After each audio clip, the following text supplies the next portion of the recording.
Adiós ríos, adiós fontes, adiós regatos pequenos, adiós vista dos meus ollos, non sei cando nos veremos. Caminos de ida y vuelta.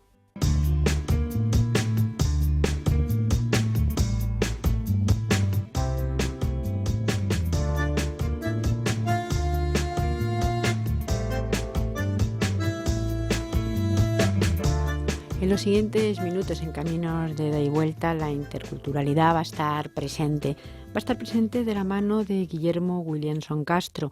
Él es doctor en educación y especialista en educación intercultural en la Universidad de la Frontera en Chile. Lo primero, bienvenido a nuestro programa. Muchas gracias, Isabel, por esta invitación en el programa Caminos de ida y vuelta. Muchas gracias. Vamos a partir, desde luego, de un país, de Chile, que es el país que supongo mejor conoce, puesto que ha tenido además responsabilidades importantes en el campo de la educación, en el campo también de la interculturalidad, y con un panorama que ahora nos va a describir. Pero de ahí me gustaría también, porque sé que es conocedor de ello, dar un salto y ver los países cercanos o no tan cercanos de Latinoamérica que tienen realidades diferentes. Cada país de Iberoamérica tiene una realidad, por ahí me gustaría comenzar, diferentes. Es decir, vamos a hablar de Chile, pero Chile no es el paradigma de todo Iberoamérica. Hay grandes diferencias. Bueno, en primer lugar, señalar lo grato de estar en tu programa, Isabel.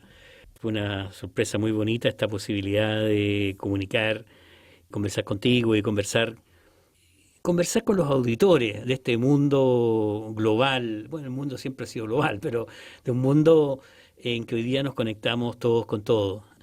Es interesante el que las ondas del programa y las ondas de la radio lleguen a rincones muy distintos, porque si el tema que vamos a hablar es interculturalidad, lo más probable es que una parte importante de los auditores de este programa estén viviendo en contextos interculturales, es decir, sean españoles que están fuera de sus países, sean latinoamericanos que están fuera de sus países, asiáticos que están en otro país.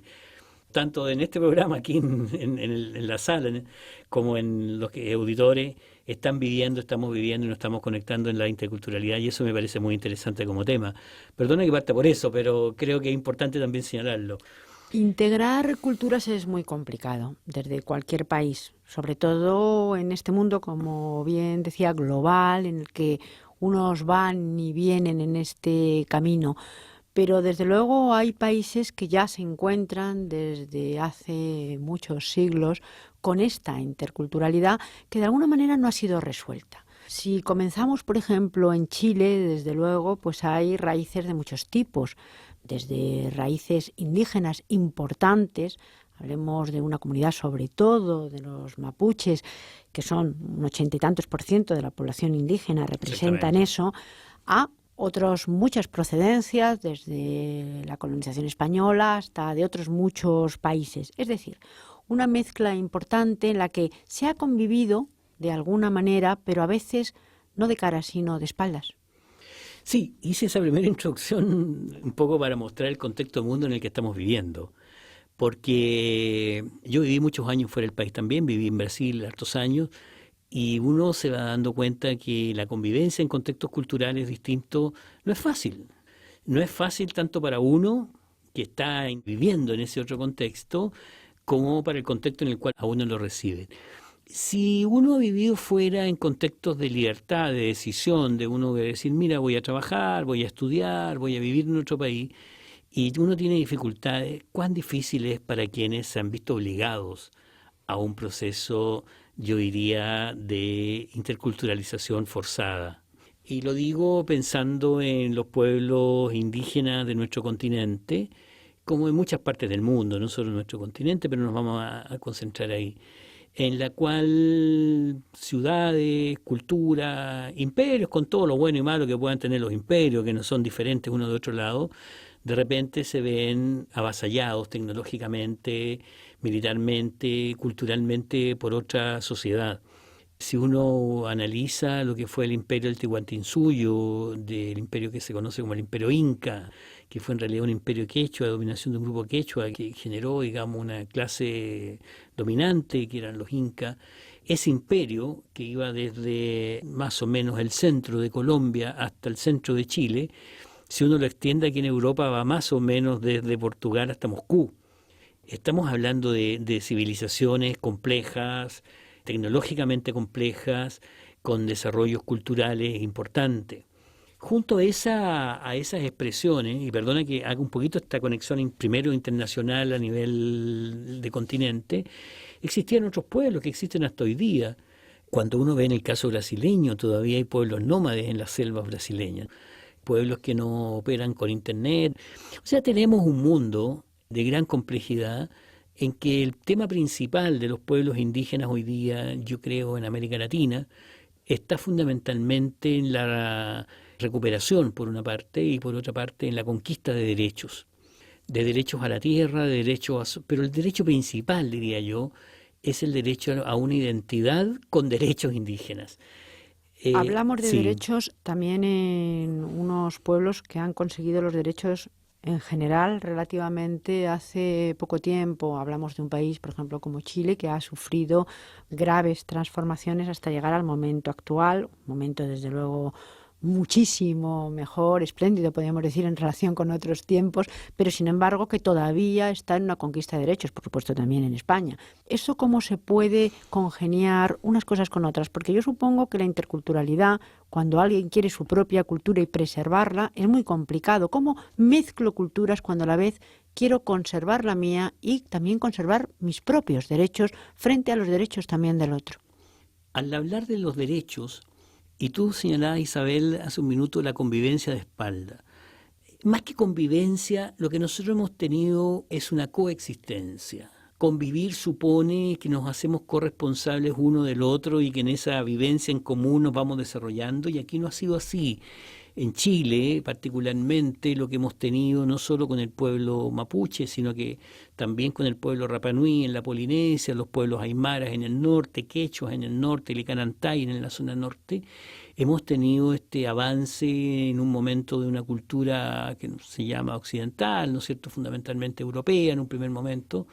En segundo lugar, lo que fue el Estado chileno, y hoy día, de una u otra manera, implican todos los procesos de globalización que tienden a influir de muchas maneras en la dinámica de existencia de los pueblos. Pueblos que han estado subordinados, han sido excluidos, que en América Latina, cuando uno hace un corte, y en Chile particularmente, y en mi región donde yo vivo, que es una zona que nosotros tenemos alrededor de un 30% de población indígena, muchos de ellos hablantes, dedicados a la agricultura, fundamentalmente rural. Cuando uno hace un corte se da cuenta que los problemas mayores de nuestro continente, de pobreza, de exclusión, de bajo índice de educación, de baja participación en la mano de obra, de baja movilidad laboral, tiene un corte indígena. Así como tiene un corte de género, tiene un corte indígena.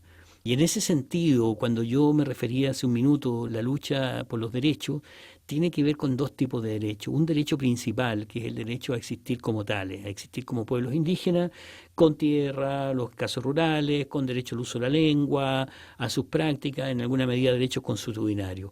Por otro lado, lo que significan los derechos sociales de toda la población, que son los derechos humanos.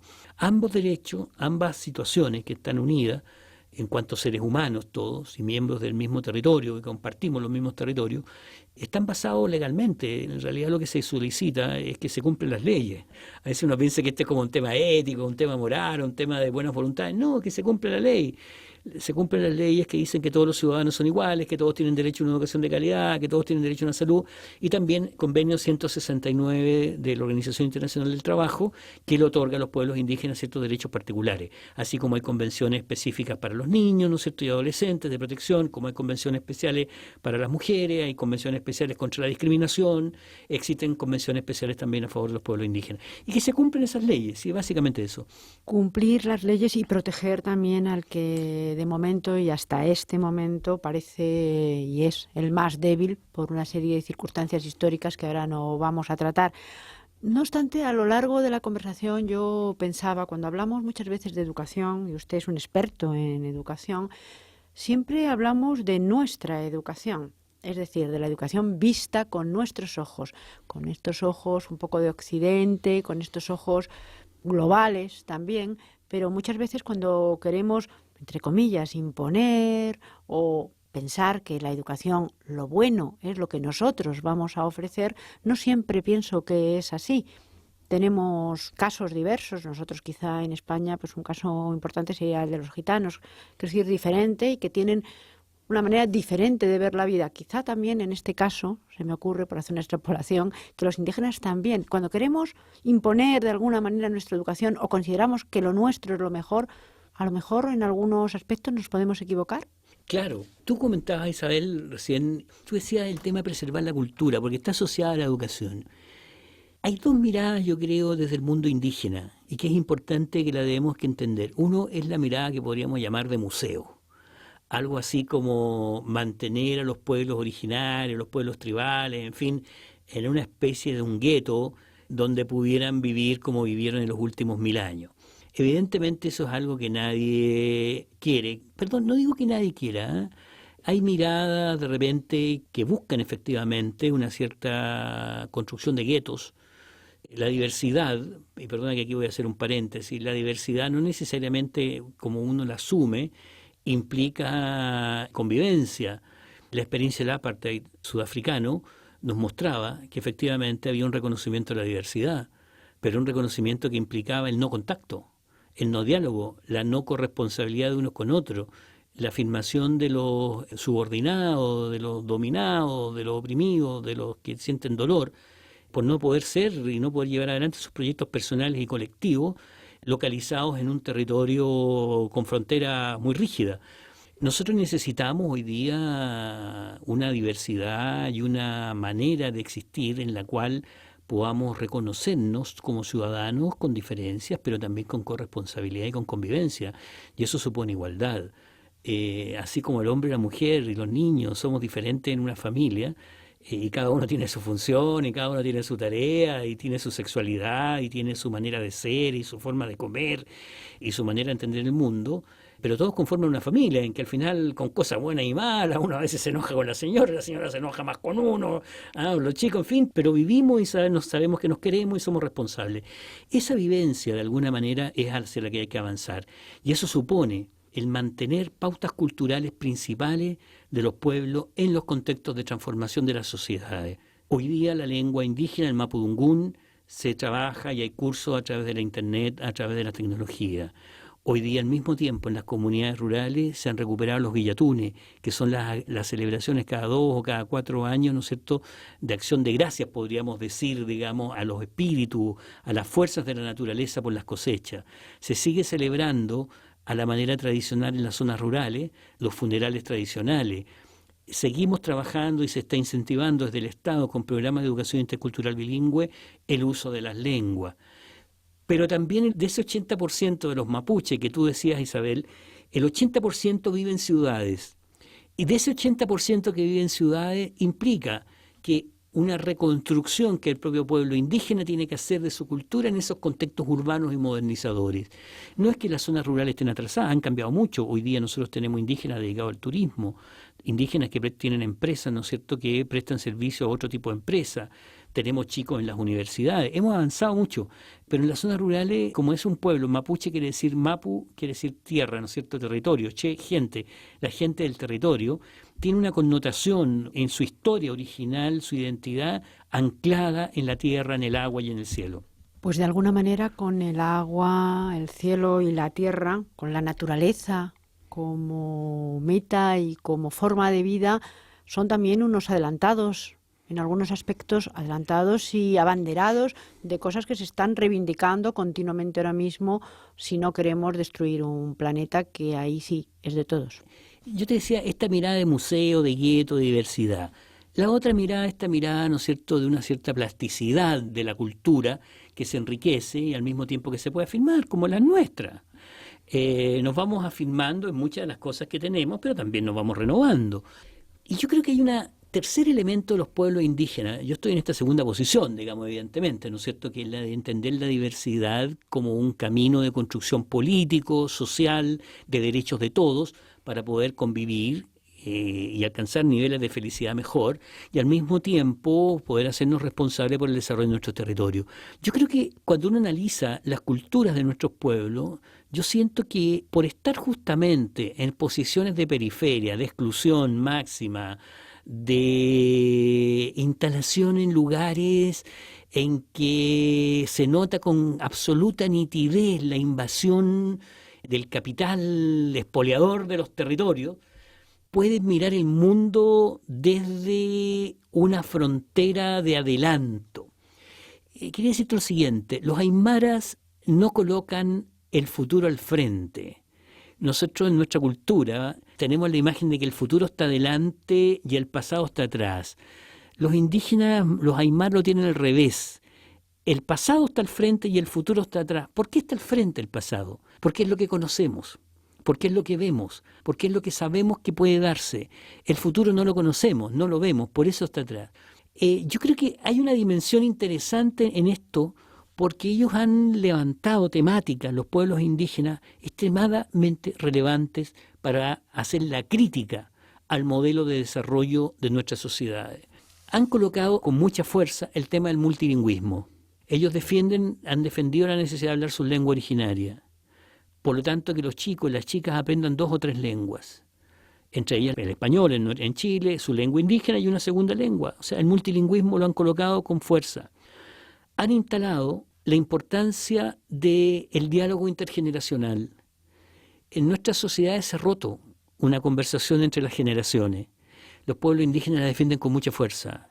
Incluso consideran que en el diálogo intergeneracional está la posibilidad de una posibilidad de educación muy importante para los jóvenes.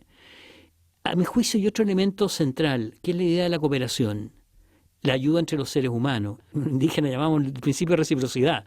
Ahí me gustaría hacer un pequeño inciso. En realidad, de lo que está hablándonos es, por un lado, de la familia, esa cooperación, esa unidad que ha sido la familia como unidad o como célula base a la comunidad, algo que hemos perdido en otros sitios, pero que ha estado presente. Luego de la lengua, pero no la lengua como exclusión, sino la lengua como inclusión. Es decir, poder hablar tu propia lengua, la lengua de la mayoría, podemos decir, o la lengua oficial, y hasta alguna otra lengua para poder comunicarse todavía más, pero siempre sin excluir.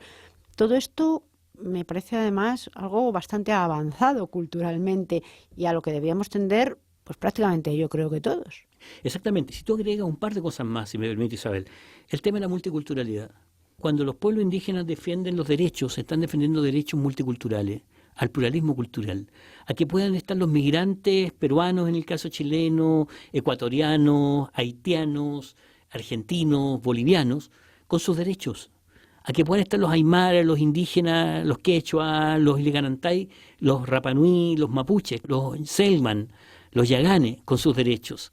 Estos temas de hoy día, que nosotros vemos en educación multicultural, multiculturalidad, multiculturalismo, pluralismo cultural, diversidad cultural, lo han ido colocando. Y lo han ido colocando, a mi juicio, de una manera sana. Construimos una sociedad que sea capaz de dialogar, pero para eso es necesario tener a lo menos esta igualdad de derechos en la sociedad.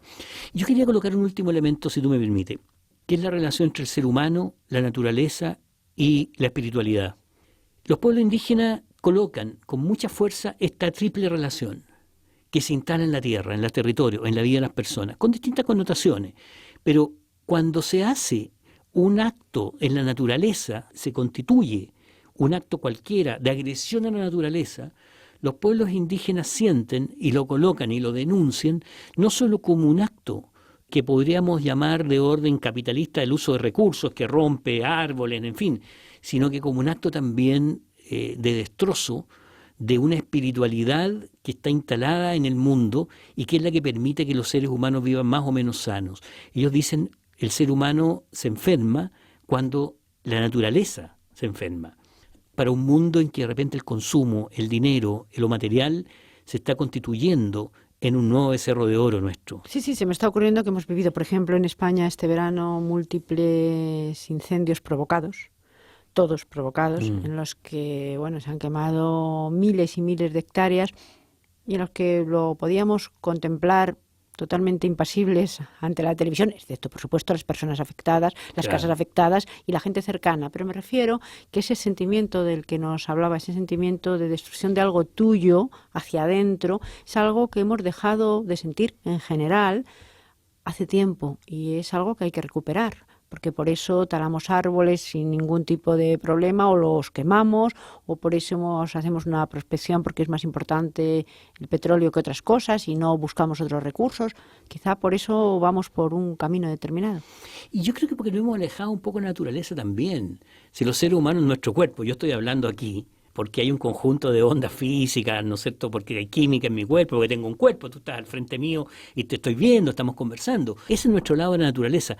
Yo veía ayer en la televisión, o anteayer, no me acuerdo, un caballero que tenía unas cabras, tenía una cantidad de hectáreas en alguna ciudad aquí de España, no sé bien dónde, que había terminado un juicio porque querían instalar en su terreno unas construcciones, una empresa constructora quería instalar casas, hacer un loteo, llamamos, no sé cómo se llama acá.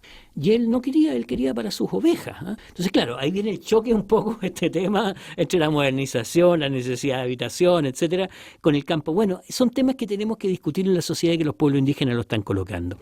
Quería cerrar con un elemento que me parece importante también, un aporte de los pueblos indígenas a la educación.